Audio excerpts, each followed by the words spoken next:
Hello, students. Hope you've been doing well in Math 1305, learning about sets and probability, logic, and statistics. We move into a section of the class, a little even more practical than probability and statistics. I wanted to introduce a little bit of the format of the homework, how this is going to work.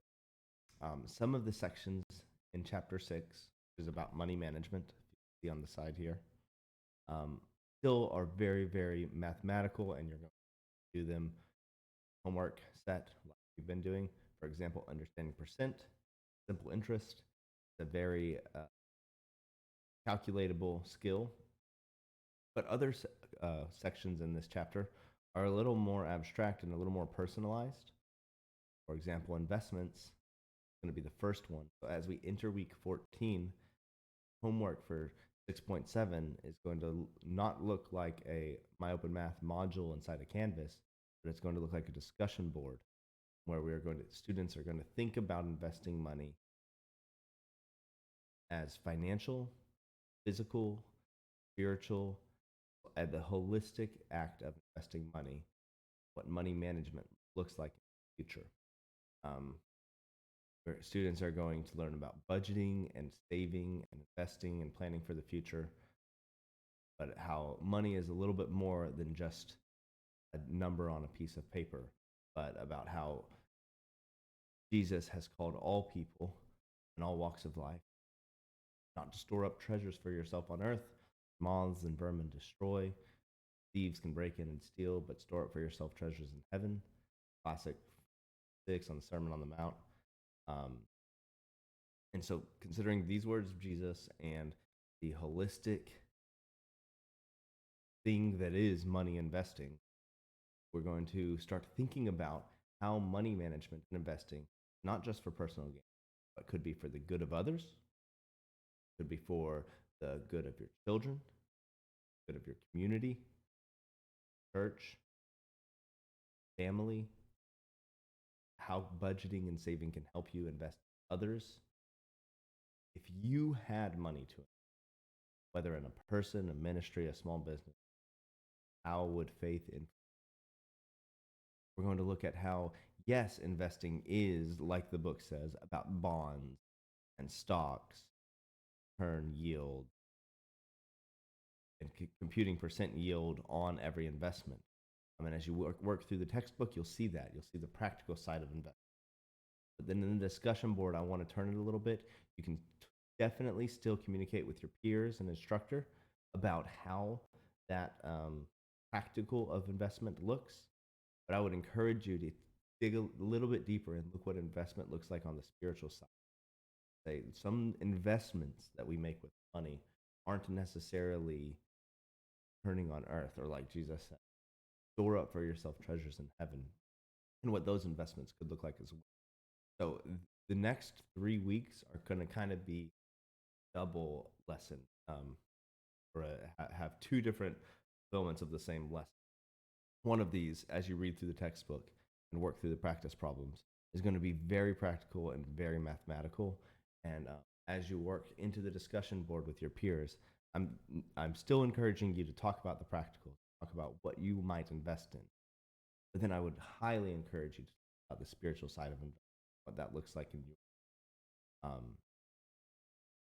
So that's going to be what we're going to do on week 14. Is we're going to talk about 6.7. We're going to discuss, they'll do on Sunday, investment. And we're going to talk about how to invest our money financially, spiritually, and physically in all sorts of things that go a little bit beyond just the stock market. Then as we roll into week 15, we're going to move into loans and credit, kind of look at what loans look like. So you're going to read through basics of loans and student loans and credit cards. And we're going to start to begin to think about loans and credit as also a spiritual decision, and how it affects how generous you can be, how it affects your daily life, how having credit hanging over your head, while I'm not always 100% discouraging it, can affect your generosity with other people. You cannot give away what you do not have.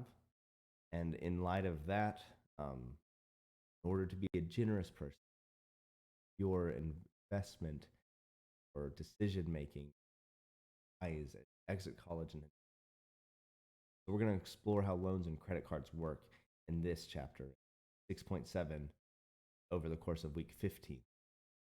Um, Easy to focus on interest rates, payment plans, and credit scores. But from a Christian, Christ centered point of view, our financial choices reflect heart, our wisdom in decisions, our generosity in the way we distribute our money. Speak a lot about who we are as people. If we are generous with our money to an overwhelming extent, then our lives look like filled with generosity and gratitude place. And if you think about that classic example of Ebenezer Scrooge and the Christmas Carol, he was a wonderful investor. He was a wonderful saver. He was a wonderful creditor, and he had a lot of money. But as when Christmas time rolls around, finds himself alone and family lit, we see that sometimes investments are a little bit more than just. So I would encourage you to think about, as you discuss this week, 15 will be next week for you watching this video now, about how loans and credit cards work, when it might be wise to use them, when it might be unwise, how debt can affect not only your current situation, but your future. And then lastly, in week 16, we're going to be talking about renting and buying cars. And so as you get out of college, or maybe you've already experienced this now, big choices to make, whether you should rent or buy a car, whether you should rent or buy a home. I've attached a lot of videos in the Canvas for you to watch of people exploring this way more in depth than I ever could. But I would encourage you to think about those big decisions as you make, and how they will affect you for the rest of your life.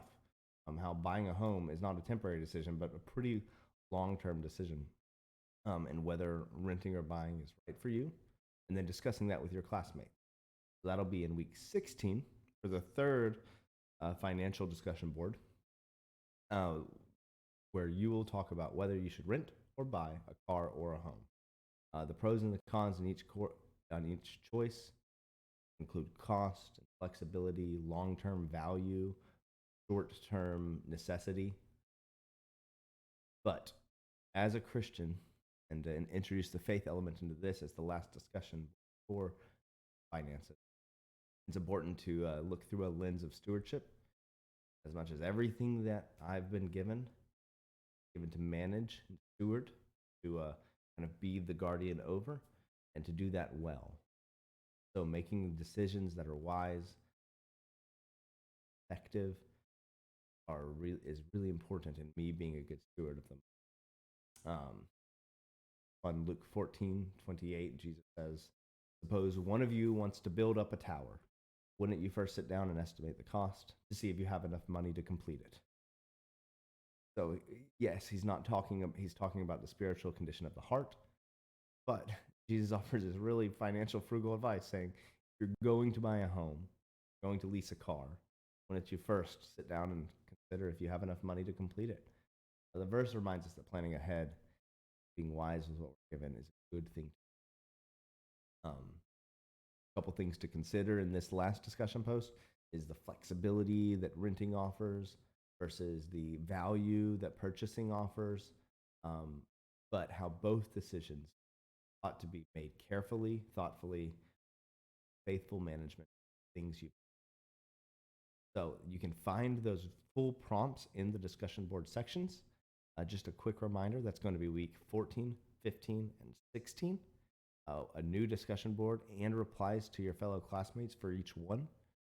You should have 200 words in your initial discussion board, which is not a lot, but it's enough to get you thinking about these topics.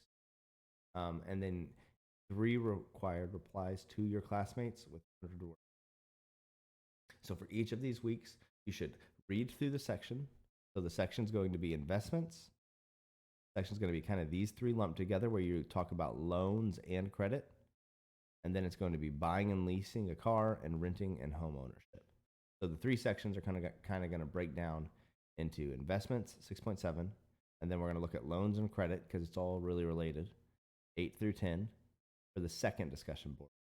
And then for week 16, that last discussion board, we're going to go 11 and 12, buying and renting both a car and a home. As you do this, I expect your answers and replies to other people to be cordial and communicate well, and feel free to engage past the required word limit and past the required discussion limit as you have conversations with people and maybe see points of view different than your own.